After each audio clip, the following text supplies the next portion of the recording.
You can now get a 30-day trial to experience The Athletic for free. Visit the link in the description below to try it now. And then they built an entire hotel for lizards. We've got Matt Woosnam here today to talk to us about Crystal Palace. Rather an exciting club at the moment, JJ. Some good recruitment over the summer. Patrick Vieira, of course, as a new manager. We've seen a transition of playing style on the pitch as well. And whilst results might not be quite what fans would hope for at the moment, it seems like a hopeful period, doesn't it, Matt? What was the process behind bringing in Patrick Vieira?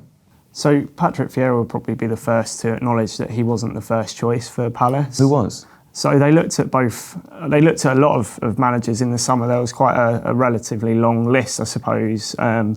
You had the likes of Steve Cooper on there, Valérien Ismaël, Nuno Espirito Santo, with whom they got very far in advanced negotiations with, and were very much looking to appoint him as manager before sort of his demands around sort of the staffing levels, that sort of made it a bit of an issue, and that effectively caused the whole thing to collapse.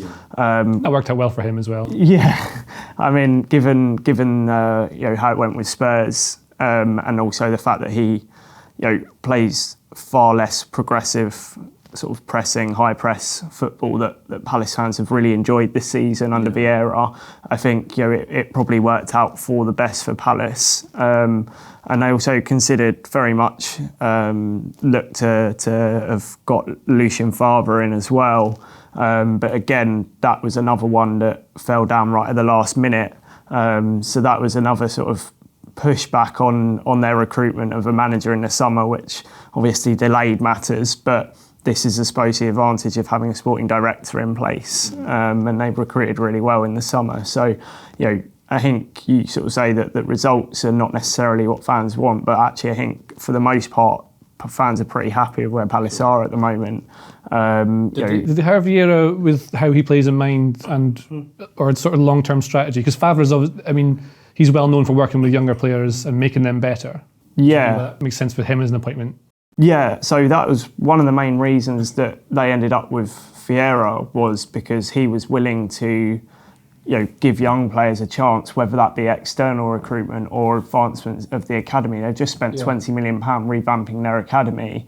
Their under-18s came second in the southern section of the under-18 Premier League last season, and they're doing really well again this season. It's a decent catchment area, isn't it? It's a fantastic catchment area.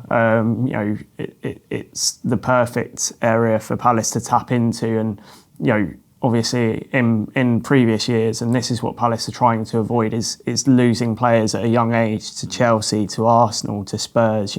Sure, some of those are like North London, but certainly players still make that slightly longer journey because the facilities are better. But now Palace have a state-of-the-art facility. They've got a full-size indoor dome, which is future-proofed as well, because there's plans to change the regulations for Category 1 status for academies to make it so you have to have a full-size indoor dome. So they've got all of these brilliant facilities, and now they can say we've got a pathway as well. And that's what Palace have always traditionally had, quite a good pathway. It's just about bringing that talent through and not losing them at a younger age. They've lost several players in previous years who have gone on to have mixed success, but they showed with Aaron Wan-Bissaka how getting it right, even through a bit of fortune as well, can make you a lot of money. Exactly that, and that was reinvested, of course, into the academy. Let's come back and talk about the younger players in the academy later.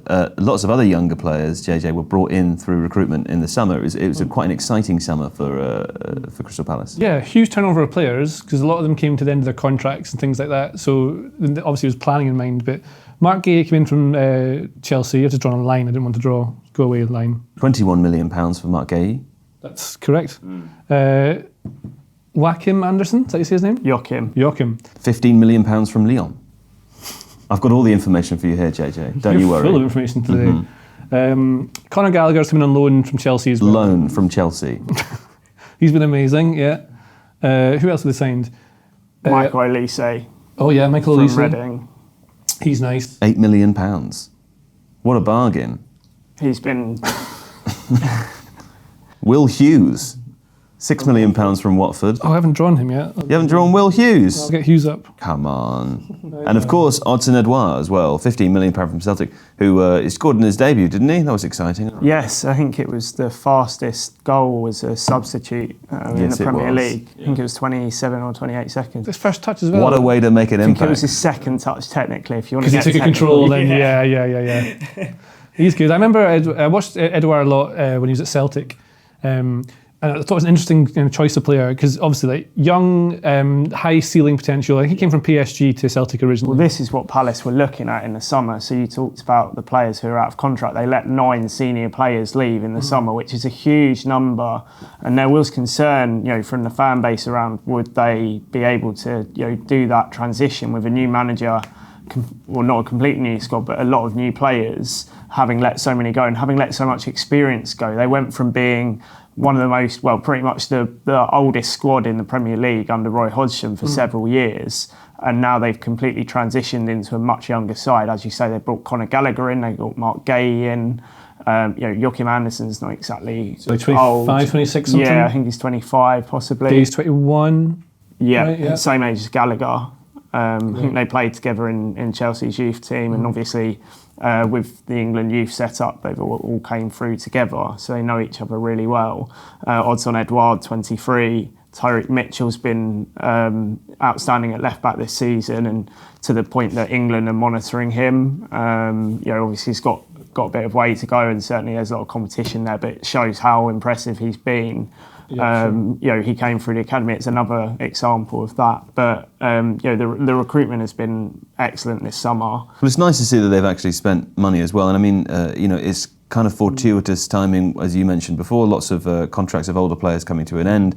You mentioned Patrick Vieira coming in. It seems a lot of other football clubs, one of the most difficult things to do is get rid of players that you don't want anymore and make space for new players, right? It's a real problem in lots of Premier League teams. Crystal Palace seem to have had a sort of fortuitous summer where they've been able to, it seems almost skip a kind of whole year of the transition period and just dive straight into this new thing. Yeah. I said before that, results were here or there. I mean, that 20 points from 17 games at the moment. But I think the reason I say that is because I feel like in my head they're better than they are on the pitch, largely because of these reasons. Do you want to tell us a little bit about how they play, JJ? Palace have totally changed, like Matt was saying earlier. They've gone from being, under Roy Hodgson, it was pretty much a 4-4-2 block, and you'd have Edouard's gone, so we'd have Zaha, maybe we'd start up front, sort of like these are not the right players. MacArthur doesn't play on the wing, although I think he has done in the past because he comes inside as a sort of extra midfielder, right? Yeah, right. So Hodgson did play him on the left of midfield in a 4 occasionally, but also under Hodgson they did play sort of a 3 up front and a 3-man midfield, but it was just very much a different way of playing than it is now under Vieira. You can go from like this 4 to having a 3, like Benteke would go there, like that, and then they'd send minimal players forward. They wouldn't really have the fullbacks getting awfully high, as I recall. The midfield would make sure that they keep protection of everything, but the idea is that they would show play wide, and the defenders were there to head things away. So they play in this compact block, dropping ever deeper. Opposition teams, all the space is going to be in wide areas so they can get balls into the box from here. But because you've got 2 big lads at the back and head it away, they're really kind of solid and safe a lot of the time. But it meant they didn't get forward much. So they've gone from having, under Hodgson, about 42% average possession to now being over 50 in games because they're playing more expansive. So Benteke leads at the top. You have Zaha, sometimes plays on the left. Edouard's played there as well, as I recall. But they'll get into kind of central attacking positions when they get into these sorts of positions here. So Zaha will often come inside here. They'll start wide, come inside like this. Then you've got Jordan Ayew, who will hug the touchline, you were telling me earlier. Yeah. Likes to run down the outside of his man and draw his man in and sort of get to the byline and bring the ball in from there. Because then that drags the fullback out to look after him, which then means you've got Conor Gallagher, because they're playing in this 4-3-3, with often Kiati as a 6, like this. Wardle in possession will be part of a back 3, something I didn't know until you told me earlier as well. And then Mitchell will get high and wide. So you get your width on this side from Mitchell to stretch the opposition. Again, you want to cause stress to the back line, which makes fullbacks have to watch them, or maybe the wide midfielder, the opponent's wide midfielder has to watch. MacArthur, Kouyaté will hold it as a 6. Gallagher can then attack this space here, but he'll often end up beside Benteke sometimes like this, as almost a second striker, so he gets loads and loads of chances to score. You'll also notice he scored the other night against, who is it he scored the absolute worldie against? Everton. What, bending in from here? It's nuts. And what was interesting about that is that it showed his tenacity as well. One of the things that I think Gallagher's improved on this season, not that he was bad at it before, is that tenacity, that tackling. He wasn't as good at tackling last season and previously. From looking at him play, he seems to be better at that this season. He's still picking up yellow cards, but it was from a ball out from Seamus Coleman. He tried to kick it against, I'm not sure which Palace player it was, but Palace player, and then it went, came back out, and then Gallagher made a tackle, and then a sort of a block tackle, and then got the ball in space, and he curled it in, and just showed how tenacious he is, and that's really important in this system. Well, another big change is the way they win the ball back. So saying they make far more pressures in games than they did previously. I don't have numbers on me, but especially early in the season when they were just starting off, when the results were kind of better and they had their first choice 11, which is really relevant to how they play. They're winning the ball a lot in midfield, and it's a lot of it's to do with James MacArthur and Conor Gallagher helping to apply lots of pressure in midfield. So the majority of Crystal Palace's pressures are in the middle third. They are, I think, third in the league at recording time for pressures made in the middle third. Yes. So that's definitely their style of play. That's what they want to do, out of possession. And they're winning the ball more often. Their passing accuracy is quite low for Premier League teams, about 80%, which would imply, and I think is right, they're trying to play quite direct. They're trying to get the ball forward quickly. Yeah. So that'll mean you have a lot of turnover in possession, but because they then win it back, so say you go long to Benteke or try and get Zaha in behind, you're naturally going to have loads of turnovers, but then the midfield pushes up to support. It's quite Liverpoolish, isn't it? It's a lot like, yeah. Is that in your notes? Sorry? That doesn't matter. So that's what, it's very much more like Liverpool. It's not like a slow. I remember Claude Puel at Leicester brought in it looked very much like this sort of shape at Leicester, but it was very slow and patient. So what's been interesting of late is that when Joachim Andersen's been out with a hamstring injury, James Tompkins has come in and he's actually done really well, considering he's really not the sort of player that you would necessarily choose for this system. But then against Southampton, for example, you could see that it wasn't quite working without that Andersen switch of play, long diagonal across, which is what he's so good at. Let's show that actually, 'cause that's really important. So in fact, two things in defence. So Ward's the right back who doesn't tend to get up too much, which is why Ayew goes wide. But this is something that Matt's written about in The Athletic, which you should subscribe to, about how Andersen likes to play these long diagonals. He's right-footed, and I think he tends to play them this sort of side, right, towards these guys on the left. Yeah, almost towards Mitchell as well, really, So a lot of progressive passes. So for those unaware, like a forward pass would be like this thing into Kouyaté here, or maybe out to Ward here. But that's a forward pass, but it's not progressive because it's not over 10 yards. What Palace do now under Vieira is play a lot of these progressive passes from players like Andersen, which gets the ball, obviously that's more than 10 yards, but takes the team up the pitch much more quickly. And it's really important to make sure the opposition team cannot get back in their defensive shape to block them early, which means you get more opportunities and more space for players like Gallagher and Zaha and whoever else, or Edouard, to get into. But with Andersen hitting long diagonals like this, the other thing is that Gay likes to carry the ball. Yeah. You've got some good numbers in progressive carries. Do you remember them off the top I don't remember them. So Gay will do this, right? And this is what he likes doing. He's done it since he was a young player. He's the captain of the England under-21. He is, yeah. Right. So Andersen plays progressive passes, Gay does progressive carries, and he will carry the ball into midfield, cause an overload. That means that someone from the opposition has to then probably track him once he gets into this area. And often teams aren't set up to deal with this centre-back coming out because they don't know he's going to do it. So if you come out like this, suddenly you've been overloaded midfield, and then someone's got a carry, which gives you an opportunity for maybe an extra pass to help you get there. And if he does that, Andersen sometimes does it, but I would say to less of an extent as Gay, right? So you've got options to progress it either through carrying the ball and getting overload that way, or by quickly going from back to front to get out the pitch. Gay is probably more comfortable in tighter situations where he sort of, he'll turn back on his goal and turn and make the short pass and play himself out of trouble, whereas Andersen's perhaps more likely to then play a long diagonal out. Yeah, I think one of the goals that Southampton scored, who scored the second goal again? For his name? Broja, yeah. That ball comes from him being put under pressure here, and then just playing one of these classic kind of Or was he playing that game? It was Tompkins, wasn't it? It was Tompkins. It was Tompkins, yeah. There we go. That's the difference, right? So Anderson would be able to play this maybe ball that would find someone more likely than Tompkins would. But this was Tompkins here against Southampton, and he just sort of clears it.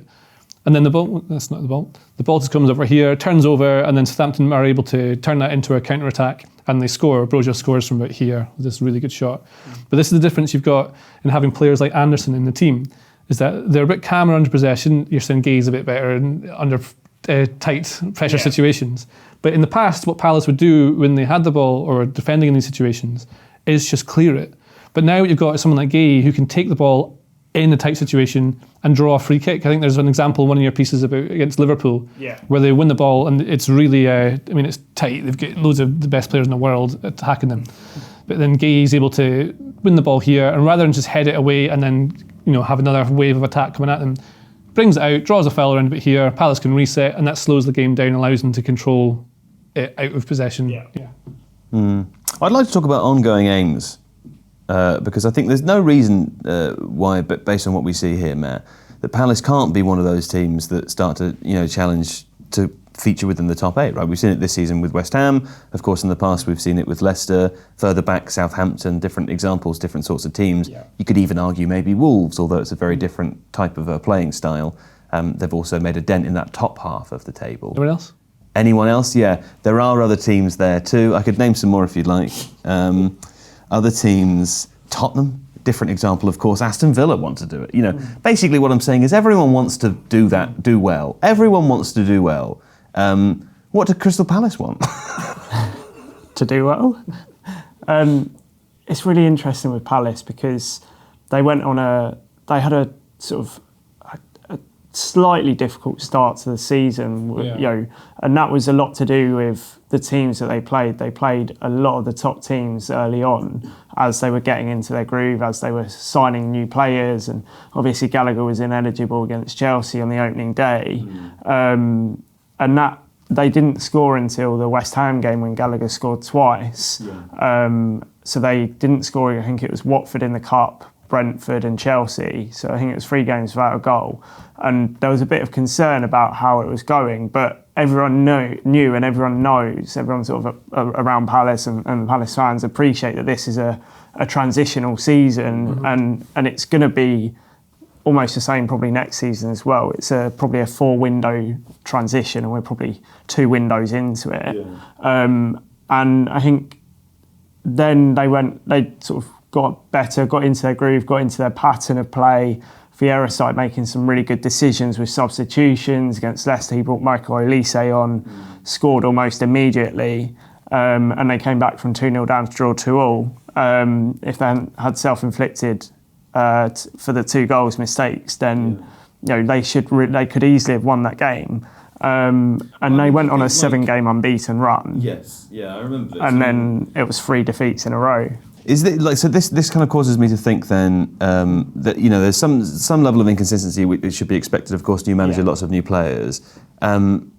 We say that maybe it's a 4-window transition. Do you think there's an argument to suggest that a team in Palace's position, lots of teams in I won't list them all again, but lots of those teams, they're sort of in permanent transitional states? Because if they are an aspirational team like Palace appear to be at the moment, the players that they want to bring in, the managers that they want to bring in, if they do well, there is an upwards direction to go, right? So, I mean, to a certain extent, is the challenge for Palace, the ownership group particularly, is the challenge to kind of try to keep as stable as possible within that environment? Yeah, I suppose when you look at it, Palace haven't been in transition for 4 years. They had that stability under Roy Hodgson, but the cost of that stability was, as we saw, the age of the squad and the lack of ability to sell anyone, because they're all coming to the end of their careers and their value has significantly dropped because you haven't got anyone to sell. Obviously they sold Aaron Wan-Bissaka, but other than that, they haven't really sold anyone for big money for a long time. Whereas now, with the change in style and policy of transfers, with so many more younger players in the squad, they've all got sell-on value, and that was the thing. It's a much more sustainable policy now, and that's why they needed someone like Patrick Vieira who would buy into that, and he's very much keen on promoting and taking players from externally who are young. And I think the only thing with Palace is that they probably won't have much money until at least they certainly won't have money in January, but in the summer, there's not going to be a huge amount. I wouldn't expect them to have a huge amount again, because obviously a lot of their money got spent previously. And part of that was as a result of having a new investor come in John Textor. But so they probably don't have the money to then go out and buy, and they probably won't sell anyone major this summer. I mean, it would be a disappointment if they ended up sort of selling anyone. I think they would like to keep hold of everyone that they've got. There's a few more players out of contract again, so they'll be well aware of that and planning for that as well.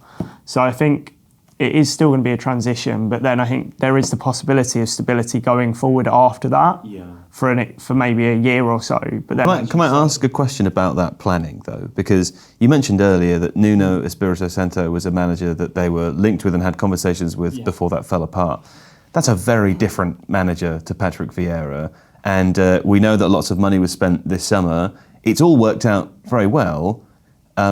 Presumably, if they'd hired Nuno, they would have had that money to spend too. How many of those players that were being brought in were scouted and brought in or being looked at before? Did Vieira have the sign-off for them? Or can we assume that if Nuno took the job, those players that have been brought in and the money that would have been spent on very different sorts of players, it could have been quite a different scenario, couldn't it? Yeah, I think several of these players probably would still have come. Right. I think very much Palace are now driven by the sporting director model. They've got Dougie Freedman in as sporting director. He's obviously overseen the transition to a younger squad. They knew that had to happen regardless of the manager they brought in. Obviously, you look at Nuno Espirito Santo and you don't necessarily look at him as someone who will play lots of young players. But at the same time, I think there was an acknowledgement that whoever came in would have to, at least to an extent, buy into that project. So I think with Vieira, several of these players have been signed and identified before he arrived, and he was prepared to work with that, and he was happy to work with those players, and I think that was possibly part of it as well. With and that's also why they looked at the likes of Steve Cooper, one of the major reasons, and he was still in it, and until quite late on in the process, he was still someone they were very much under considering, even right up to the point where they were sort of having sort of last minute questions: is this the right manager for Vieira? And obviously they decided he was, and I think they've done well with him. I think he's done well.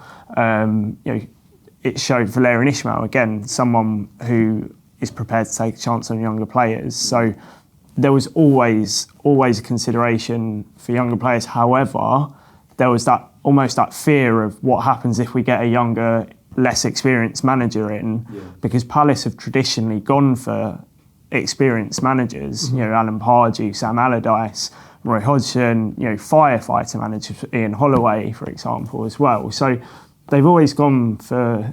They've most of the time have been in a position where they're firefighting, and what Roy Hodgson did so well is that he got them into a position where they didn't need to firefight.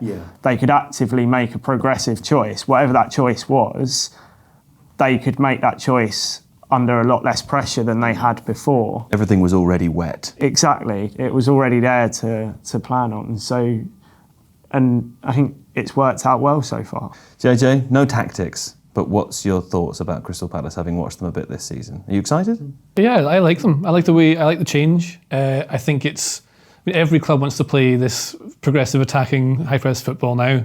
So I think Vieira was a good choice of manager. I like the way that they're looking up. To me, it resembles a little bit the model they're going for. It's a little bit like what you see in Germany a lot with clubs. Not Dortmund, because they're obviously pushing for the top, but other clubs where you can bring through young players, give them a platform to be able to be there because you can offer them like a future elsewhere.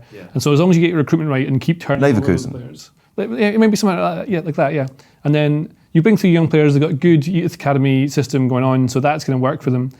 Supplement it with experience and quality where they can within financial limitations that they have, and they could easily be a team. Just more fun to watch. I mean, they want to survive. I think was the first and foremost. It's a business, right? You want to survive.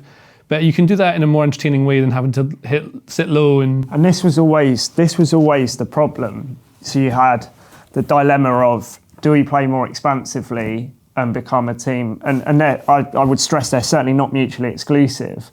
But do we play more expansively and get relegated, or do we play this much more defensive outlook? And you also had the Ronald de Boer situation, what's his name? Frank de Boer. Frank de Boer. Is Ronald his brother? Yeah. My bad. You had the Frank de Boer situation where they tried to make that move and it didn't quite work out, which is enough to scare people off making that move again for another couple of years. I think is a fair thing to say.